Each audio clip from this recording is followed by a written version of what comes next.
And good to go, Dave. Go whenever you. All right. Hey, Julie, this is Dave with Fight Bananas. How are you? Hi, good. How are you? Doing good, friend. Doing good. Live thing first, when the PFL said, hey, the females are going to not lightweight, they went to featherweight. My first reaction is like, wow, that's great for Julia Budd. What was your first reaction when you heard that? I said the same thing as you. I was like, okay, this is exciting. Like, this is something that I always wish Bellator did. Like when I fought for them for 7 years and they started doing those tournaments. And I was like, that would be so cool if they did a female 145-pound tournament style. And now PFL is doing it and I'm here and it just feels like the perfect timing. And yeah, I'm excited. Awesome. Last one for you. The generic fun question of the week. Main event, PFL 2, Las Vegas versus the champion, Larissa. She's going for the 2-weight first champion in PFL history. Where are you at right now? How are you feeling? What a great spot to be this weekend, this Friday night. It is. It was like, it just like, it's funny because after my last fight, it's like, I didn't know that this was going to be what was next for me, but main event against the champ from last year, 145. I don't think I could have written anything even more perfect than this. And I'm so prepared and so confident. So it just feels like it's all coming together. Awesome. Julie, can't wait. Best of skill to you Friday night. Thank you. Jonathan, you're up. Hey, Julia. Jonathan Ramlakan, 5 Reasons Sports. Just to build off that question from Dave, obviously you're fighting Larissa, and last season maybe didn't go the way you wanted to. Although it's a brand new season and she's not the champion for this season, will getting a win maybe right some wrongs from last year?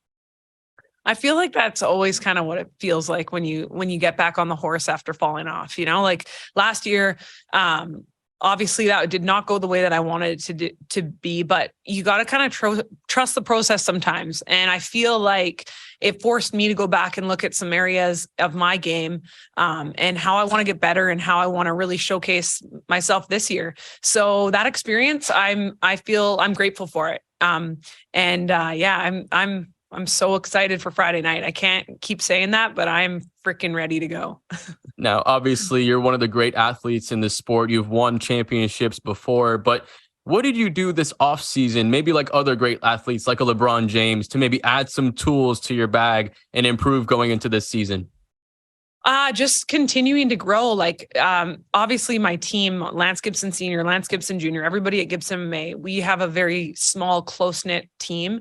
And we, after my last fight, I started going down to Seattle a lot more and training with Jeff Kaler and Lorenzo Reyes, his boxing club down there, adding those tools to already I have great skills, obviously from Gibson MMA, but adding that. And then in January, we came down to Arizona and started working with Fight Ready and just developing myself. Like, it was like every day I went out on the mats there, I was tested. And I kept saying, like, this is really uncomfortable. And I believe that's where, in that uncomfortable growth, was where I was able to grow and showcase who I am and what I'm built for. And I'm built for main events. I'm built for championship fights. I'm built to be the best. And that's what I'm here to show. Absolutely. You only grow in the outside of that comfort zone. Appreciate their time, Julie, and good luck this Friday. Thank you. Patrick. Hey, Julia, this is Penn McCoy from Combat Sports UK. How are you doing today? Hi, I'm great. How are you? I'm doing very well. You're fighting the champ from last season. Is that exciting or is it nerve-wracking? I think in the beginning it was a little nerve-wracking.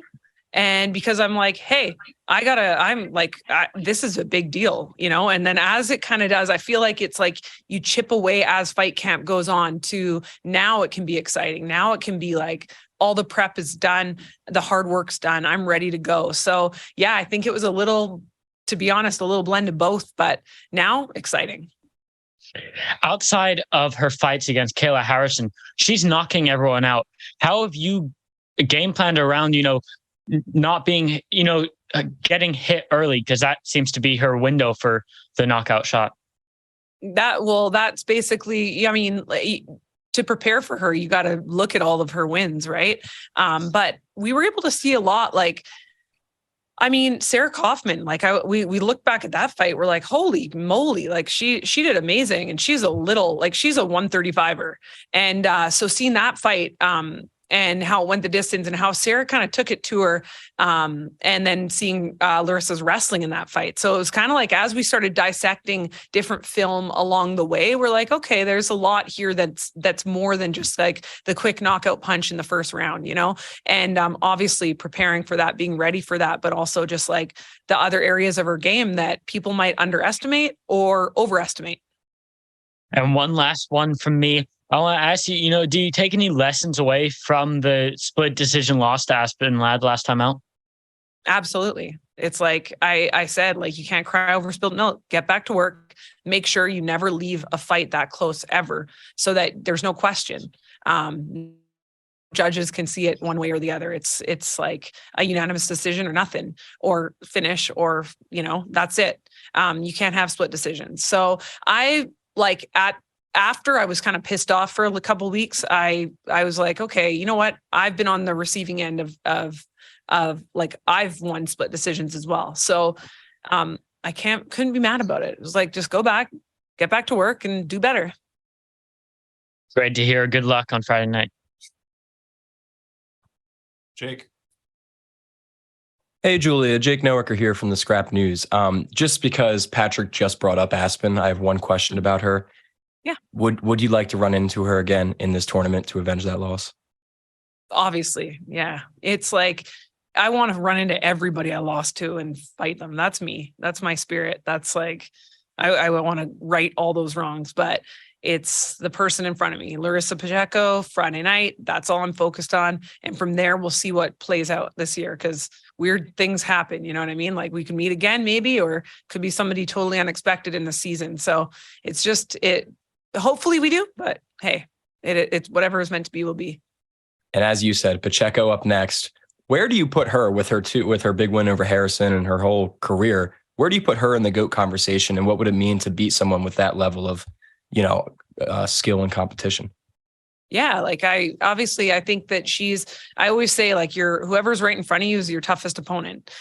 So I'm just looking at this. I've been in there with a lot of tough girls, a lot of greats, and I can't wait to go in there and do what I'm going to do on Friday night.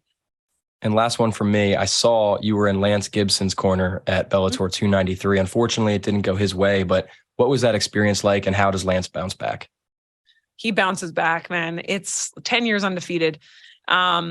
It's obviously it was shocking for me, because I was expecting him to come out with his hands raised, but at the same time, we were almost like at peace, because we know he's okay. He's fine. He's healthy. And it almost just seems like it's pissed us off, but we know what we're going to do to come back and be better from that. And it was me and his dad were like, hey, listen, I got knocked out in 14 seconds. His dad's like, I've been knocked out in 7 seconds. This is not a big deal. I know it feels like a big deal right now, but you will come back from this. So just our experience in as like a team and a family, being able to hold him up and just be like, yo, dust off your shoulders and let's get back in there. So he'll be fine. Trust me. I believe you. Excited for his comeback and excited for your fight. Thank you so much, and best of luck. Yeah, me too. Thank you. Jashan. Hey, Jose Montesino from Lucha Libre Online. How are you? Good. How are you? Good. Thank you for asking. So for someone like you that I consider a legend of these sports, fighting someone as Pacheco, when we realize and we check your list, you've been fighting amazing women. You talked, Jake, earlier about how you see Pacheco on that list. But how you visualize this fight? How are you mentally going against one of the toughest women in the MMA industry right now? I'm mentally strong. I'm physically strong. I'm spiritually strong. I'm here like 100%. I feel the best I felt in a long time. And it's an honor. Like, that's how I can honestly say, like, it's an honor to fight worthy opponents. And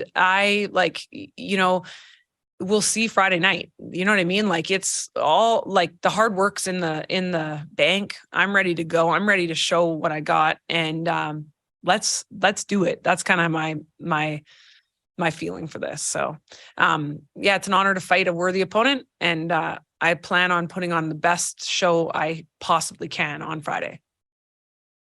Thank you. Lorenzo, and this will be the last question. Hey, Julia, it's good to talk to you. You've gone the distance in each of your last 5 fights. You've proven that you can go deep into those later rounds if it's needed. I wonder, is there any part of you as a competitor that gets frustrated after those many decisions coming in a row? I mean, regardless of whether it's a win or a loss? Yeah, like I want to go out there and finish this fight as first round, second round, third round. I want to finish. I want to feel that. I push myself in every area in this camp to deserve that, if that makes sense. I am fully like I said earlier with somebody else that was asking me a question.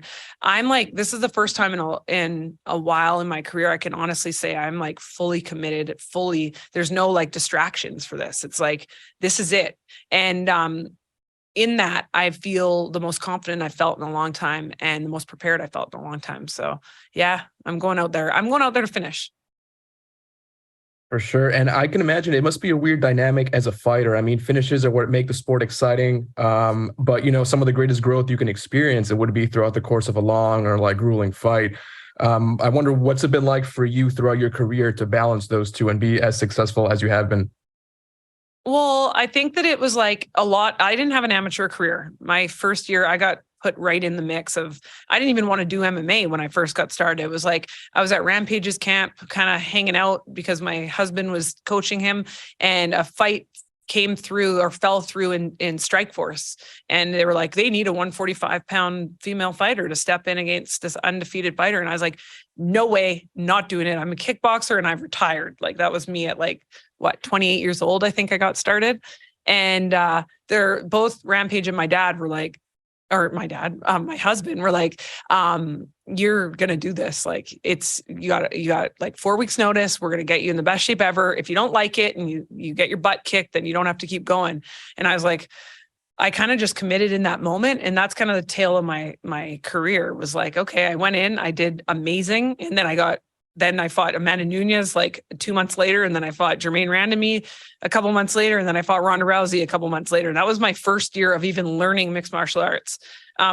So I guess like, yeah, that's just the way this career has gone for me. It's kind of been like learning on the job, and whether those are losses, whether those are wins, whether those are decisions, it's like learn, get better, get better, get better, get better. And here I am. I'm the best I've ever been. So I plan on showing it. Thanks for the insight, Julia. I can't wait for this fight. It's going to be a big one. Thank you. Yeah. Thank you. Awesome. Thank you, Julia. Thanks, guys. That's it for today. Appreciate you.